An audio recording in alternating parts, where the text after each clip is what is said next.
세상 모든 사람들이 부자가 되는 그날까지. 안녕하세요, 철TV 철입니다. 반갑습니다. 자, 오늘은 360만원을 넣고 1440만원을 받을 수 있는 청년저축 계좌에 대해서 말씀드리도록 하겠습니다. 그 전에 잠깐 구독, 좋아요, 그리고 알람 설정까지 이제는 다들 알고 계시죠? 꼭 좀 부탁드리겠습니다. 자, 그럼 본격적으로 시작해보도록 하겠습니다.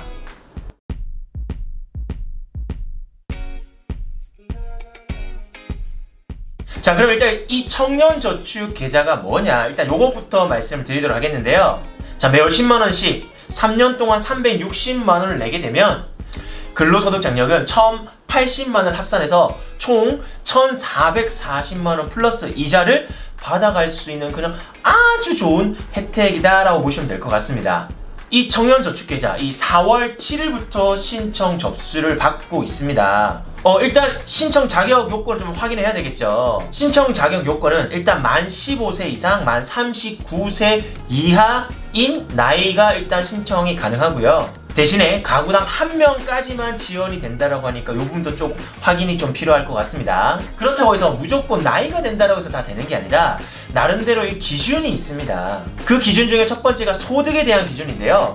우리가 중위소득 50% 이하인 경우에만 해당이 된다라고 보시면 됩니다. 자, 자세한 소득에 대한 기준은 지금 영상에서 제가 표로 해서 좀 보여드릴 건데, 이 표를 보시고 내가 여기에 해당이 되는지 안 되는지 꼭 좀 체크를 하시면 좋을 것 같습니다.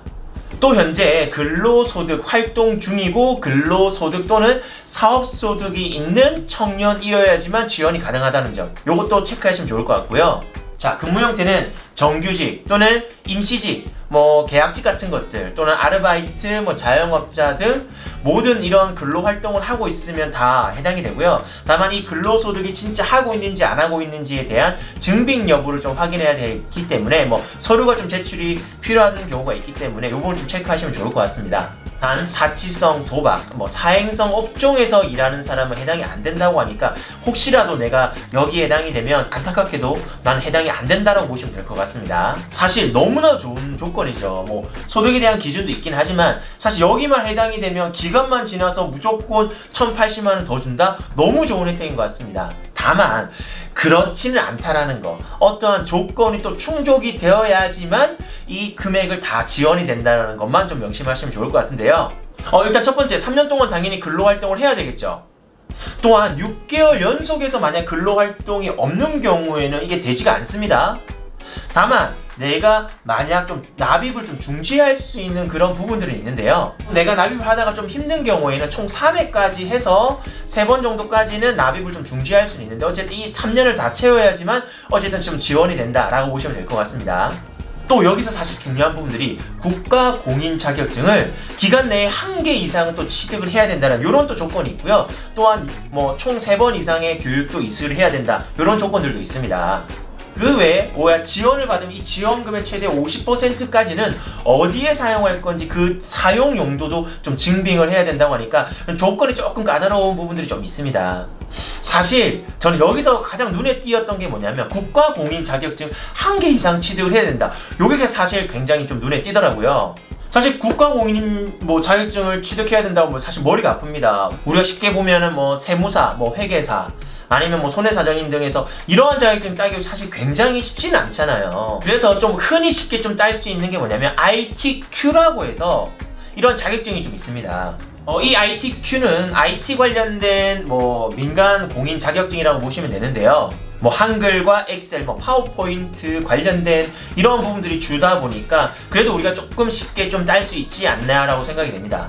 자, 그런데 내가 이 돈을 받기 위해서 내가 쓰지도 않는 이런 것들을 따는 것보다는 그래도 국가 공인 자격증 중에서 내가 앞으로 뭘 해야 될지에 대한 부분들, 내가 하고자 하는 부분들의 전문 자격증을 취득하는 게 훨씬 더 나을 수도 있겠죠. 그래서 그러한 부분들을 좀 자격증을 취득할 수 있도록 하는 게 좋을 것 같습니다. 이런 자격 요건이나 이런 것들을 좀 봤으니까 이제 언제 신청을 할 수 있는지를 좀 볼 텐데요. 신청 기간은 1년에 2번 신청이 가능합니다. 일단 1차 모집은 4월 7일부터 4월 24일까지 1차 모집을 하고요. 2차 모집은 7월달 중에 한다고 하는데 이게 지역별로 좀 상이하다고 합니다. 그래서 자세한 일정은 각 지역 내 행정복지센터에 문의를 하시면 좋을 것 같습니다.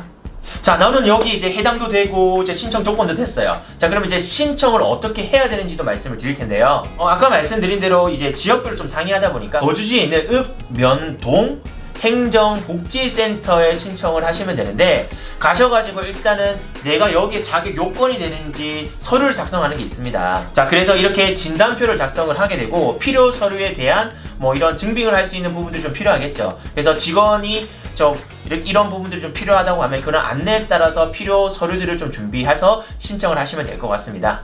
주의사항이 좀 있는데요. 내가 어렵게 어쨌든 신청 조건이 돼서 신청까지 다 했어요.